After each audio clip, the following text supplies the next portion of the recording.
everyone, and welcome back to the Velvet Lounge cooking session.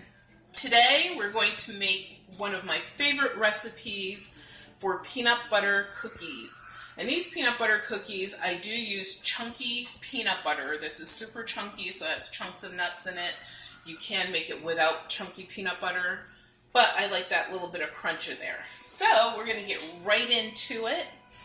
For this recipe, you simply need sugar, flour, obviously peanut butter, vanilla extract, baking soda, baking powder, baking soda, salt, butter, and the eggs, of course, 2 eggs. So usually when I make this, I end up freezing some of it because I only have a family of 3. So you can, make the entire thing, freeze, and it's easy to freeze. You simply put it in saran wrap and put it in your freezer, and that's it. And then you use it just like any other frozen cookie dough. You slice it to the size you want, put it on your cookie sheet, cook it for the appropriate amount of time, which is 325 degrees for approximately anywhere between 10 and 15 minutes, depending on your stove. So that's how you use a frozen dough in the future. So what I'm going to do is start actually with my dry ingredients. And in this, I need 2 cups of sugar. And I really don't measure anything, so I'm going to approximate 2 cups of sugar. I'm going to put one more, it's fine. And then I will add my flour. You need anywhere, you can use 2 cups to 2.5 cups of flour. I'm going to use approximately 2 cups.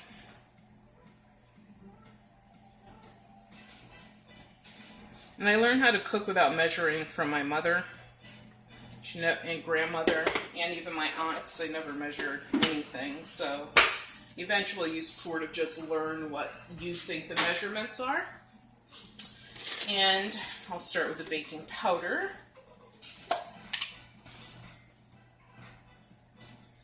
Baking powder, I need approximately a tablespoon. So not a teaspoon, just a tablespoon. So in my hand, that's about a tablespoon.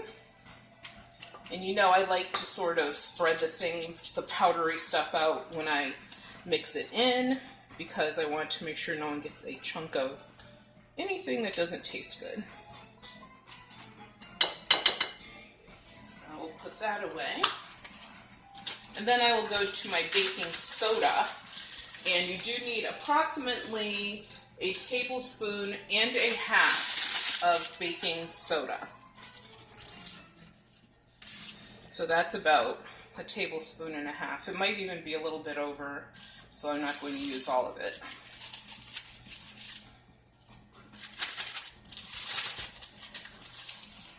And these, what this does, the baking soda and the baking powder, it acts as your leavening agent to give you a little bit of lift and rise in your cookies.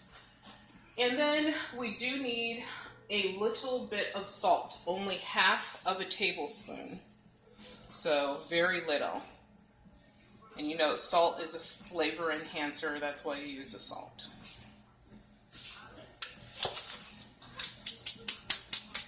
And one of my favorite things is this is pure vanilla extract. And you can always tell if your vanilla extract is pure because in the ingredients it should be listed as vanilla extract bean extractives, it says here, but bean extract, so that it's not coming from some artificial flavoring. Usually I just use my lid to measure out about a teaspoon.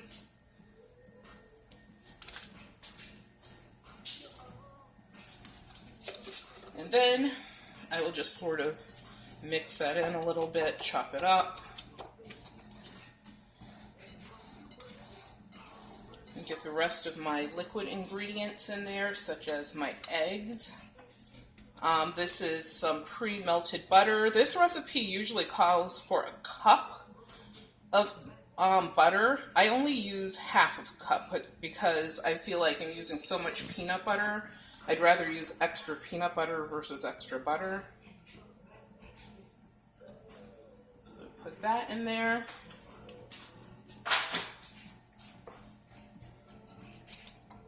And then our 2 eggs. And really, the way we learned how to crack eggs in home economics is that you really should crack your eggs into a separate bowl just in case you have a bad egg. You don't want to mess up your whole recipe. Compliments of Mrs. Oaks. Pick in school. She was really awesome. So this, you just want to slightly beat your egg and then just mix everything in.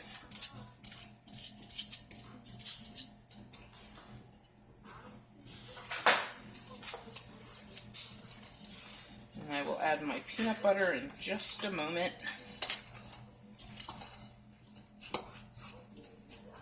It's coming together really nice. It smells really good, and vanilla is hitting us strong, which is great. That little tiny bit goes a long way. And then we are going to add our peanut butter. Hi, Daisy.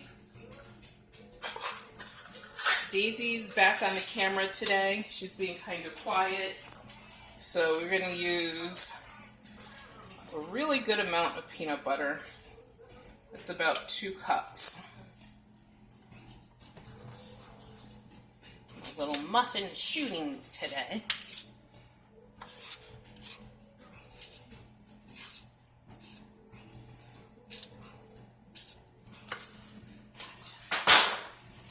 So you're just going to cream and mix all of this together, and you do it by hand. It's too stiff to use a hand mixer for this.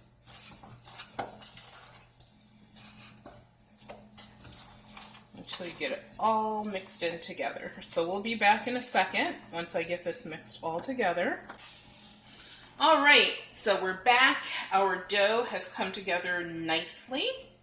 And all you have to do at this point is put this in the middle of your saran wrap, and you're going to make sort of like a log out of it.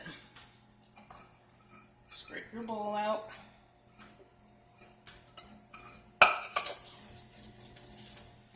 And the way I do this, I don't put my hands all in it. The least amount of contamination you can have, the better. And you sort of just roll it using your saran wrap, squeeze it to the, you can even make this into shapes if you wanted to, like a square or an oval, but I'm just doing a basic circle. And then you just start rolling this up, shape it out a little bit, twist your ends. And this is ready for the freezer. Yeah. Hello everyone and welcome back. I took the dough out of the freezer. It's not really rock solid hard, but I wanted to be able to complete this recipe today. Usually you would keep this in your freezer for approximately an hour. It was in my freezer for probably 15-20 minutes. But you can also make this cookie recipe straight from the bowl if you wanted to. So what I'm going to do is just cut this up into a few pieces, and you simply make a few balls. They don't have to be fancy. They don't have to be perfect. The only thing is you don't want them too big because they need room to spread out as they cook. And I will put approximately 6. That's my goal anyway, in this pan. A little more to that.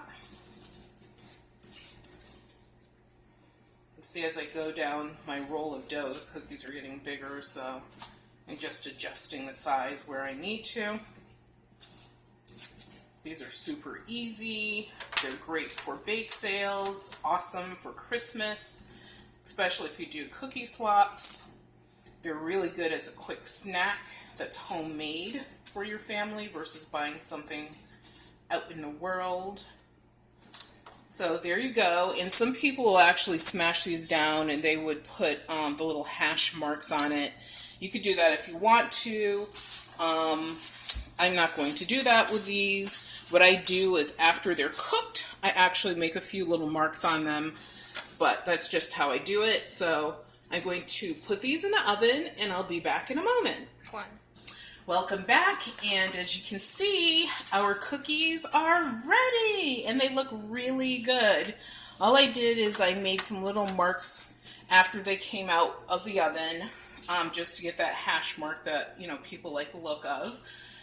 If you like this recipe and you want me to do more baking or more cookie recipes, please leave a comment down below.